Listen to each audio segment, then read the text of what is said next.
Neste momento, abrir comigo a sua Bíblia em um fascinante texto da Palavra de Deus, quando o povo de Deus se prepara para entrar em uma nova era, em uma nova fase, uma nova estação em sua vida e história.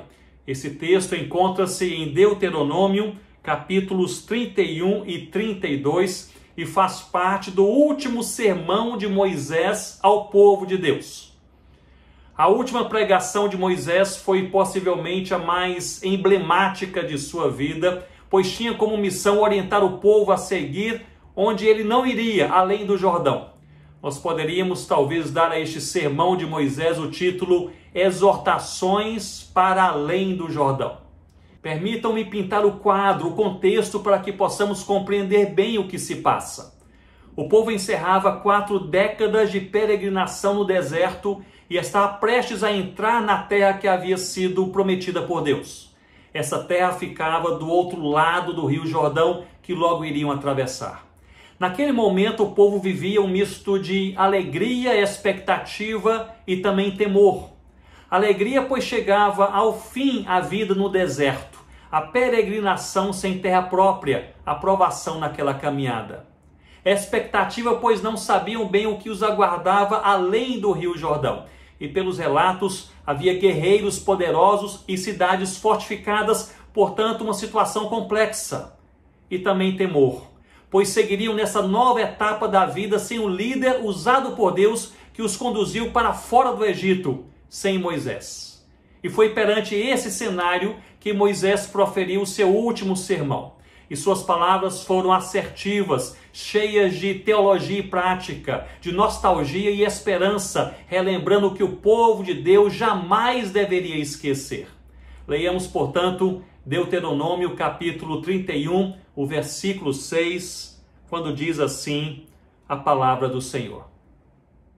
Sede fortes e corajosos, não temais nem vos atemorizeis diante deles, porque o Senhor vosso Deus é quem vai convosco, não vos deixará, nem vos desamparará. Este sermão é construído sobre 3 posicionamentos por demais importantes. E o primeiro é a lembrança de quem Deus é e o que ele já fez. Moisés dizia ao povo: olhem para trás e relembrem que Deus jamais falhou. Portanto, perante o novo, o incerto, o desconhecido à nossa frente, é preciso primeiramente olhar para trás, para percebermos que no passado Deus sempre foi fiel. Ele não se esqueceu, Ele esteve ao nosso lado, Ele nos livrou do mal, portanto amanhã não será diferente. Em seu sermão, Moisés promove este exercício de memória e confiança. Observem comigo que no capítulo 31, no versículo 4, Moisés diz: o Senhor lhes fará como fez ao rei dos amorreus, lhes dará vitória. O Senhor lhes fará como já fez no passado em suas próprias vidas. E no capítulo 32, no versículo 7, ele diz: lembra-te dos dias da antiguidade. É uma exortação. Lembra-te dos dias da antiguidade. Vocês estão inquietos quanto ao futuro? Lembrem-se dos dias passados.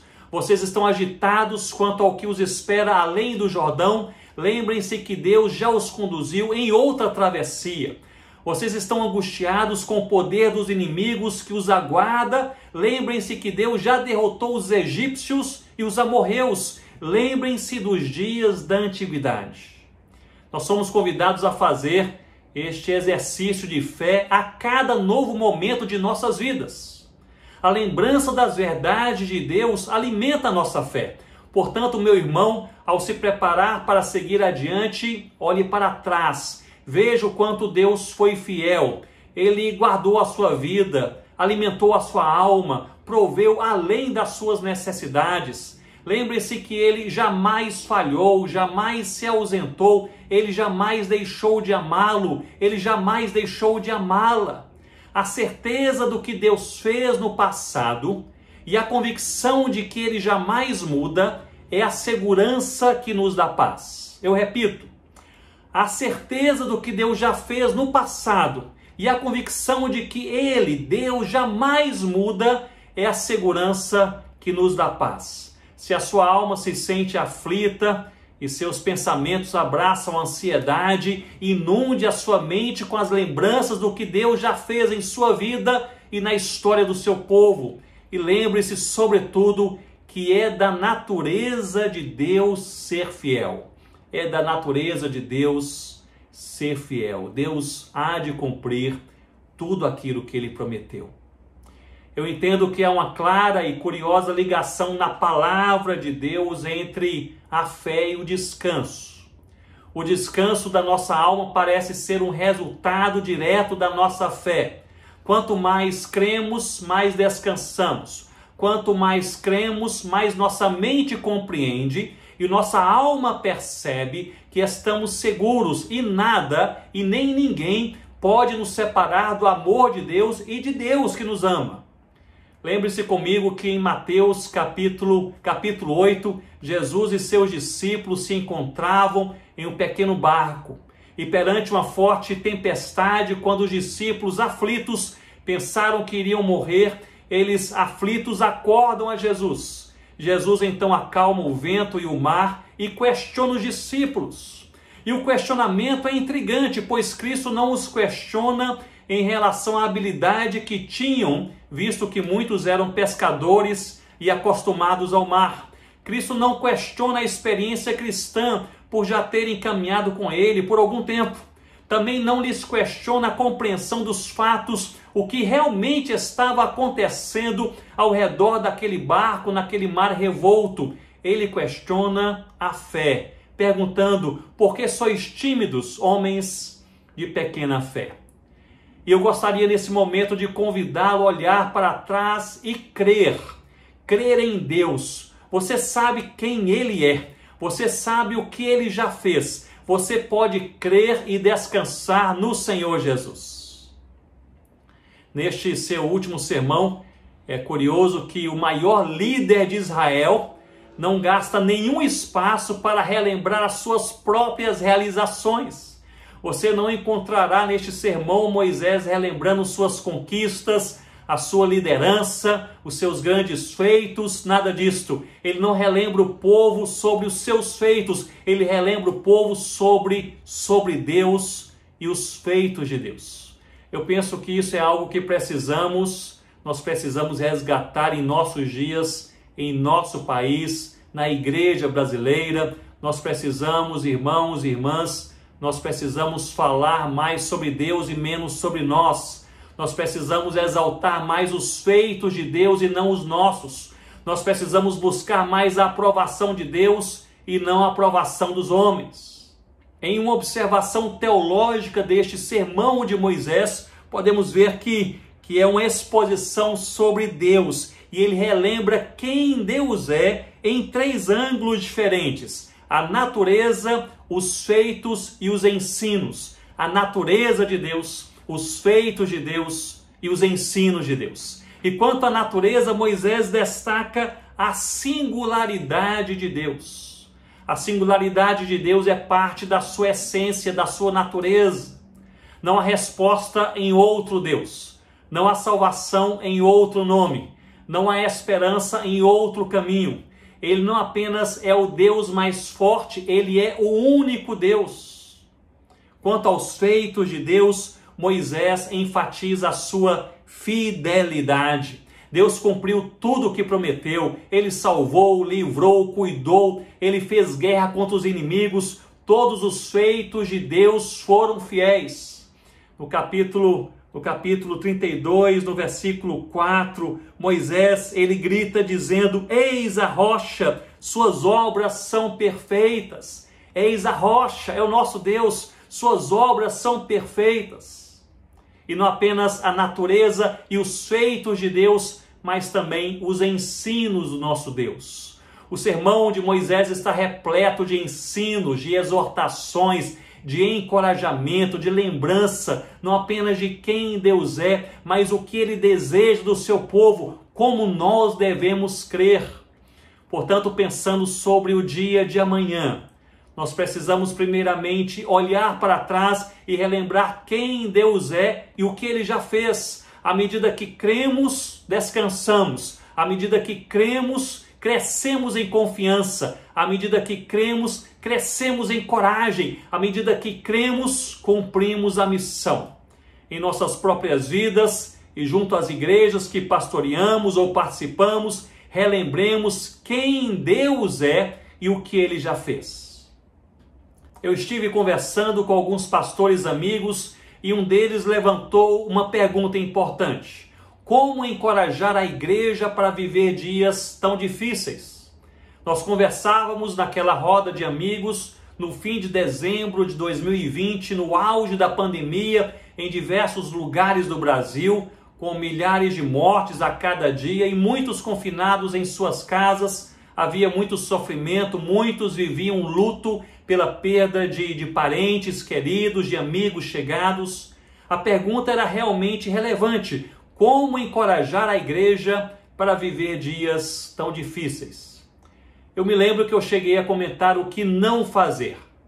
Nós não devemos dizer que tudo vai dar certo, que voltaremos logo a uma vida mais normal, ou que a igreja está preparada para tal situação.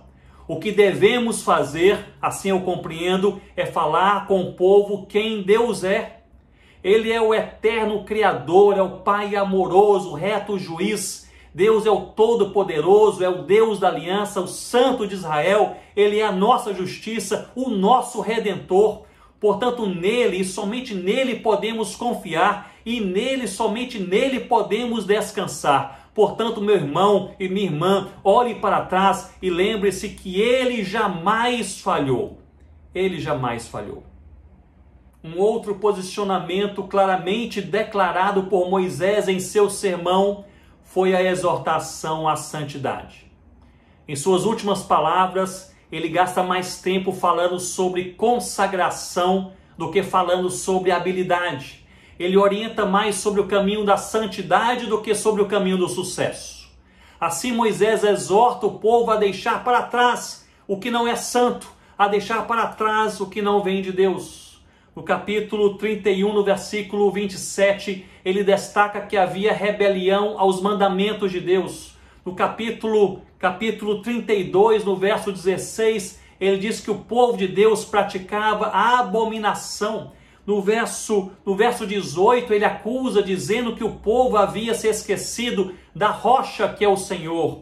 E no verso 20, ele afirma que havia mais lealdade ao mundo do que lealdade a Deus. Portanto, Moisés denuncia o pecado e exorta o povo a se quebrantar, a abandonar as ofensas a Deus e a buscar a santidade ao Senhor. Ou seja, eles não deveriam cruzar o Jordão levando as práticas do pecado. Eles deveriam deixá-las para trás. Deixá-las para trás. Meus irmãos, nos capítulos 31 e 32 deste livro, nós vemos que Moisés fala especialmente contra a idolatria, a prostituição e a deslealdade. O pecado contra Deus, contra o corpo e contra o próximo.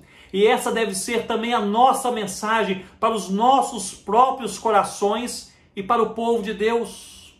É momento de abandonar as práticas que vêm da carne, do mundo e do diabo. É momento de consagração, de desapegar-nos de bens, posses e planos que excessivamente tomam conta dos nossos corações. É momento de limparmos as gavetas da nossa alma e assim como nós jogamos fora os papéis velhos e os papéis inúteis, jogarmos fora o que não vem de Deus. Não leve consigo aquilo que deve ser abandonado no passado. Ao falar sobre santidade, às vezes pensamos apenas em práticas a serem evitadas e pecados a serem confessados. E é certo que a santidade ao Senhor envolve no abandono das práticas que não vêm de Deus e na confissão dos pecados. Mas o conceito veterotestamentário de santidade é mais amplo. A palavra hebraica para santo é kadosh e é usada tanto para o povo de Deus, que deve ser santo, quanto para o próprio Deus, que é santo. Em Isaías 6,3, Deus é chamado de kadosh, kadosh, kadosh, santo, santo, santo. Essa expressão com suas derivações aparece mais de 1000 vezes em toda a Bíblia. Kadosh no Antigo Testamento e Hagios no Novo Testamento. e tem um significado de pureza, de consagração e de separação. A santidade, porém, não apenas nos distancia do que é impuro, e este é o meu ponto, mas também nos dá discernimento para fazermos diferença entre o puro e o impuro. E é por isso que a chamada de Deus para o povo de Deus se consagrar ao Senhor sempre é uma chamada seguida de ensinamentos, de ensinos de Deus sobre o que o povo deveria abraçar e o que o povo deveria rejeitar. Meus irmãos, o que devemos neste momento deixar para trás em nossos corações, pensamentos, relacionamentos, em nossos sonhos, trabalhos e ministérios? Essa é uma pergunta que deve nos levar a uma reflexão pessoal. Mas eu gostaria de sugerir deixarmos para trás duas práticas, as quais estão, no meu entender, sutilmente entrando nos púlpitos, em nossas igrejas, em nossas congregações, em nossos próprios corações, em nossas famílias. E a primeira é a massificação. Não apenas as redes sociais cristãs, mas também os eventos públicos cristãos agregam um número cada vez maior de pessoas, o que eu entendo que é o resultado da graça de Deus. Mais pessoas se convertendo a Cristo, mais pessoas buscando a edificação no Senhor Jesus. Há, porém, o perigo de massificarmos o que precisa ser personalizado, que é o discipulado. Observe comigo que jamais tantos livros foram escritos sobre discipulado e jamais vimos tantos congressos sobre este tema ao redor do mundo. E por outro lado, eu creio que jamais essa prática foi tão negligenciada quanto em nossos dias. Há valor na pregação para centenas de pessoas e no ensino para milhares, mas não há verdadeiro discipulado sem caminhar bem perto de alguns poucos. O discipulado envolve conhecer a pessoa, caminhar com a pessoa, facilitar que essa pessoa seja edificada em Cristo Jesus. Isso não é feito sem longas conversas e uma longa caminhada. Isso não é feito sem relacionamento. Porém, ao contrário do que se pensa, a massificação não é a raiz, mas é o resultado. A raiz é outra e chama-se orgulho. Eu creio que é pelo orgulho que pessoas são substituídas por números. Eu creio que é pelo orgulho que muitos buscam o crescimento da igreja e não a edificação dos discípulos. Eu creio que é pelo orgulho que a motivação ministerial deixa de ser a glória de Deus e passa a ser a própria glória, a glória do próprio coração. Eu creio que é pelo orgulho que muitos estão dispostos a pagar o preço que for necessário pelo sucesso pessoal, mas poucos estão dispostos a pagar o preço pelo sucesso do outro, pela edificação do outro. A massificação ministerial que sufoca o discipulado é algo que deve ser deixado para trás ao cruzarmos o Jordão. A segunda prática que, no meu entender, tem se aninhado em nosso meio ao longo da nossa caminhada é o desequilíbrio entre a nossa identidade e a nossa missão. Como já falei no princípio, eu vejo uma crescente polarização entre alguns que buscam uma identidade consolidada na palavra, mas sem um claro envolvimento com a missão, e aqueles que, por outro lado, são intencionalmente engajados com a proclamação do Evangelho, com a missão, mas não são zelosos com a palavra, deixando de lado a doutrina, deixando de lado o ensino. Isso gera um desequilíbrio importante entre identidade e missão. Gera grupos e igrejas que conhecem a fé cristã, sabem aplicá-la e defendê-la, mas não são sal que salga e luz que brilha, pois são luz para a própria igreja, mas não são luz para o mundo. Por outro lado, grupos e igrejas que anunciam com zelo e habilidade o evangelho ao mundo, experimentam rápido crescimento e alcançam as nações, mas os fundamentos são fracos. O povo não sabe bem em que crer e como crer. Assim, este povo é levado de um lado para o outro lado por estranhas doutrinas que são vendidas em toda parte. Nós precisamos de discernimento, santidade que nos leva a enxergar o que falta, os perigos nas esquinas, as carnais tendências do nosso próprio coração, as carnais tendências do nosso coração em relação àquilo que somos, aquilo que temos e aquilo que fazemos. Alguns anos atrás eu viajava para uma região indígena aqui no Amazonas, uma viagem pelo rio, e ao longo daquela viagem com a canoa motorizada, eu parei à noite para pernoitar em uma aldeia. Era uma aldeia conhecida, a aldeia porém estava cheia, pois indígenas de outras regiões também estavam em viagem e pernoitavam ali. Era um local estratégico. E assim foi sugerido que eu pudesse dormir em um local um pouco mais retirado naquela aldeia.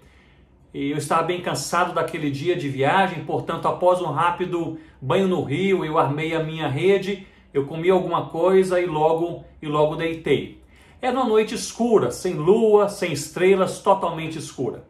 Eu desliguei a minha lanterna e depois de alguns minutos teve início um pequeno barulho que vinha de bem perto da minha rede, bem próximo a mim. Rapidamente eu liguei a lanterna e percebi que se tratava de dois pequenos pássaros da noite que brincavam sobre uma linda flor multicolorida, algo lindo de se ver. E na agitação do momento, montando a rede, preparando o alimento, eu não havia notado algo tão belo bem perto de mim, uma exótica flor multicolorida. Depois de observar por alguns segundos, eu desliguei a lanterna e fui dormir. Algum tempo depois, um outro barulho do outro lado da rede chamou a minha atenção. Eu liguei novamente a lanterna, foquei naquela direção e percebi que se tratava de uma cobra que havia saído do mato e vinha em minha direção. Mas aquela cobra, ela entrou em uma poça de lama e ficou ali presa, fazendo um barulho estranho enquanto se agitava. Sentei-me para acompanhar aquela cobra, o seu movimento, e logo depois de alguns poucos minutos, ela saiu da lama, mas foi em outra direção, voltando para o mato.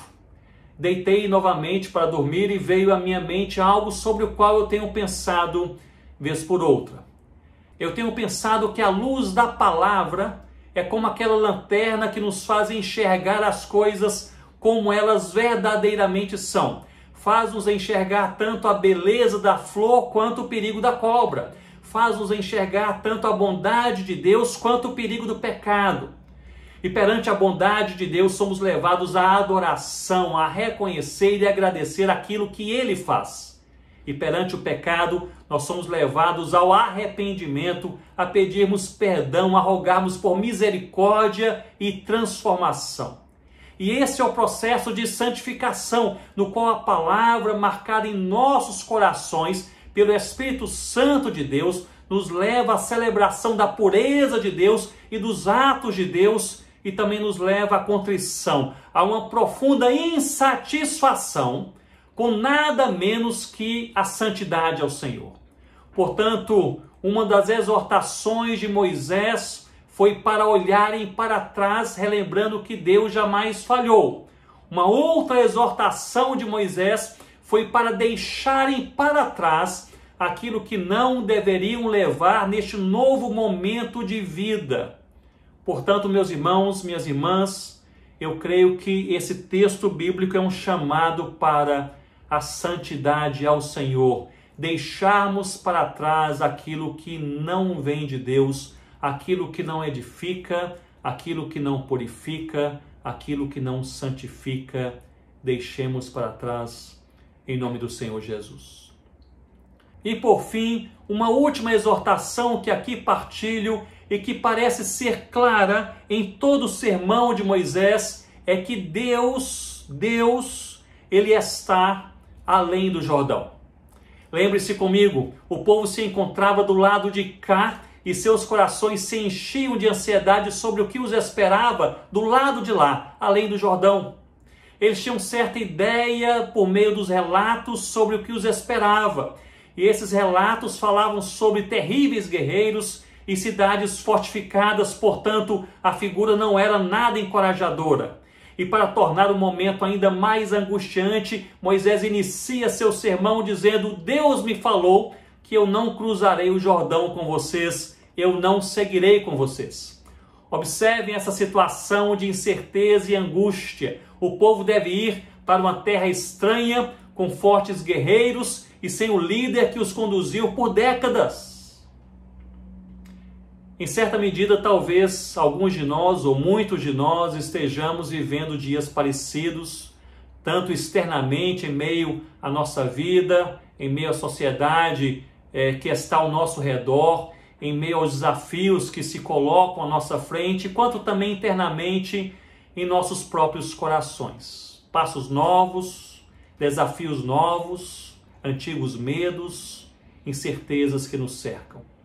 Observe comigo que Moisés prega ao povo no capítulo 31, no versículo 3, dizendo: o Senhor teu Deus passará adiante de ti. Passará adiante de ti. E ele repete novamente no verso 8, dizendo: o Senhor, pois, é aquele que vai adiante de ti. Ele será contigo, não te deixará, nem te desamparará. Não temas, nem te espantes. Ele está afirmando que Deus passará adiante, ou seja, Deus já estará lá quando o povo ali chegar. Deus está além do Jordão. Esta é uma verdade também para as nossas vidas, nossos corações, igrejas e ministérios. Deus não apenas conhece o nosso amanhã, mas está no nosso amanhã e controla o nosso amanhã. Estamos em boas mãos, nas mãos do nosso Senhor Jesus. Se verdadeiramente cremos que além do Jordão, terra desconhecida e tempos incertos, Deus continua Rei soberano. Se verdadeiramente cremos, podemos ir para casa, descansar o coração e ensinar a nossa alma, dizendo: descansa, ó minha alma, no Senhor, porque Ele cuida de nós. Nesta altura, gostaria de deixar alguns breves conselhos para cristãos, pastores e líderes à luz da vida e dos ensinos de Moisés. Primeiro, não importa mais o que você faça, priorize fazer discípulos. Se você observar, Moisés deixou muitos discípulos e de forma especial Josué. Portanto, invista tempo, recursos e energia no fazer discípulos. Louvado seja Deus pelo trabalho que cresce e pelas igrejas que se multiplicam, mas fazer discípulos de Cristo, moldando-os na palavra de Deus e partilhar com eles um relacionamento pessoal e prolongado é algo insubstituível. Faça discípulos. Segundo, faça da santidade ao Senhor a sua bandeira. Moisés não apenas ensinava sobre a santidade, mas era sempre o primeiro a se consagrar.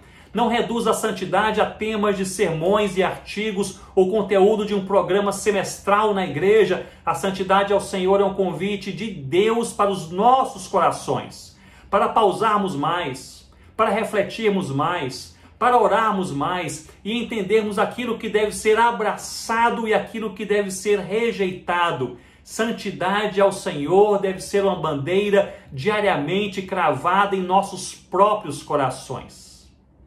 Terceiro, jamais se vanglorie. À semelhança de Moisés, pregue seu último sermão apontando para Deus, somente Deus. Viva a sua vida exaltando a Cristo, somente a Cristo. Você não é o dono da igreja, você não é dono de nada, é servo. Portanto, fale como servo, caminhe como servo e ajude outros também a serem servos. Para isso, peçamos ao Senhor corações humildes. Quarto, aproveite os desertos da vida para crescer em sua fé.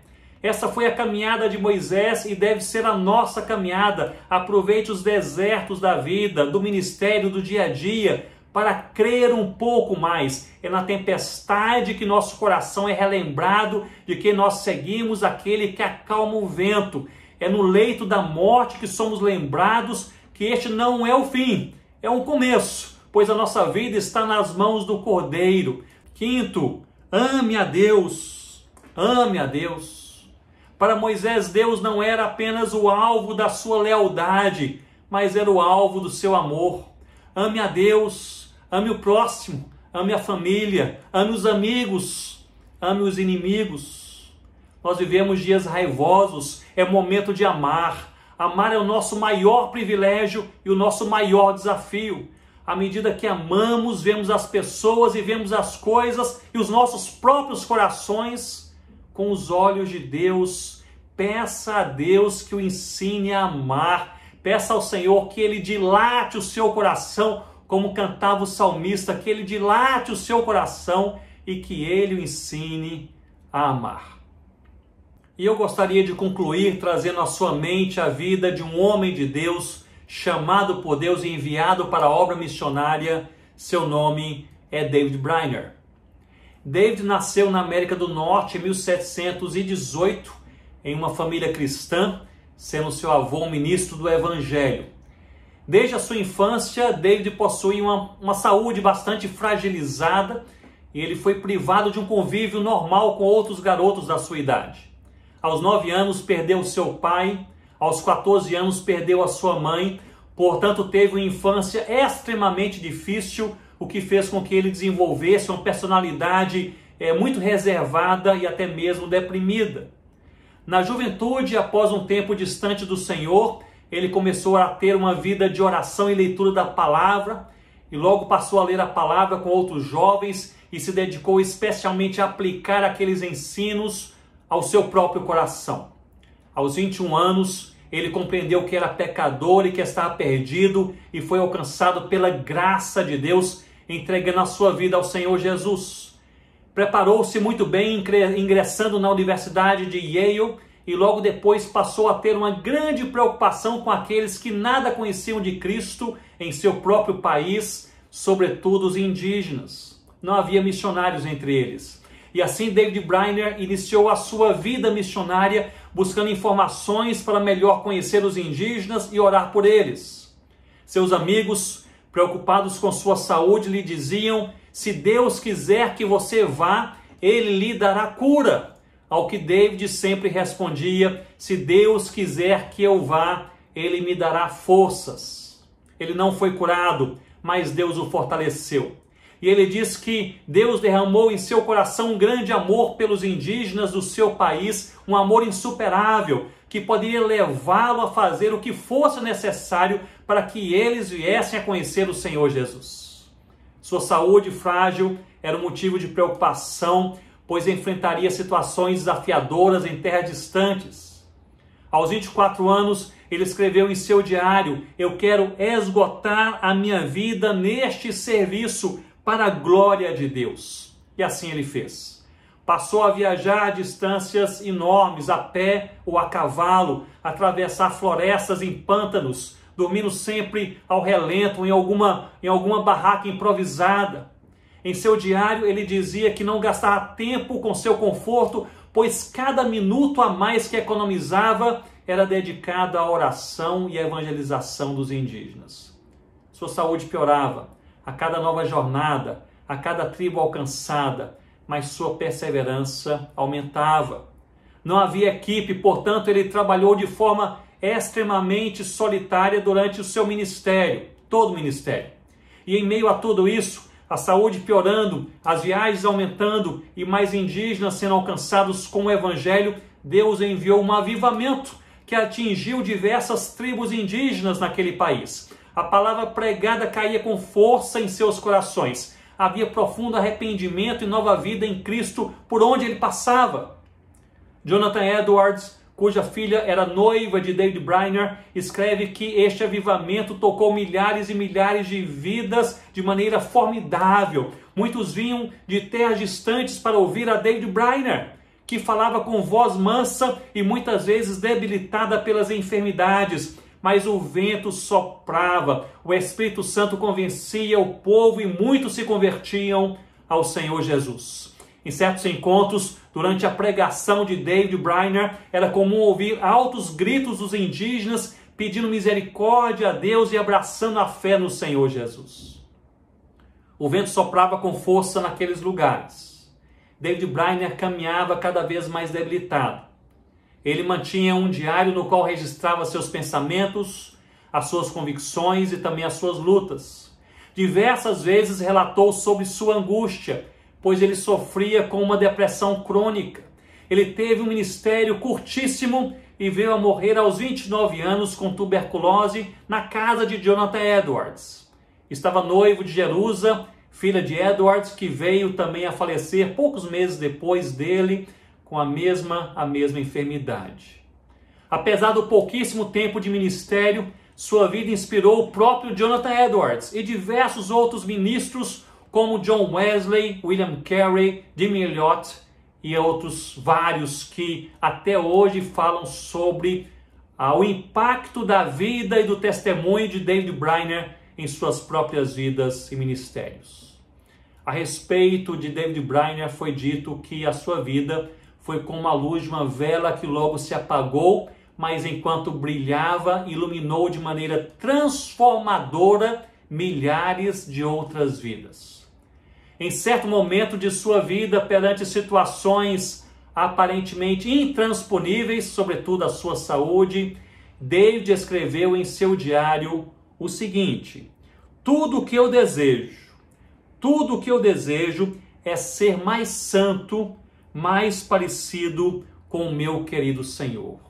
Tudo o que eu desejo é ser mais santo, mais parecido com o meu querido Senhor. Que Deus levante em nossa nação uma igreja santa, uma igreja bíblica, uma igreja missionária, uma igreja que é sal, que verdadeiramente salga, e luz que brilha, não apenas como luz de casa, mas luz do mundo. Que Deus possa abençoar os nossos corações.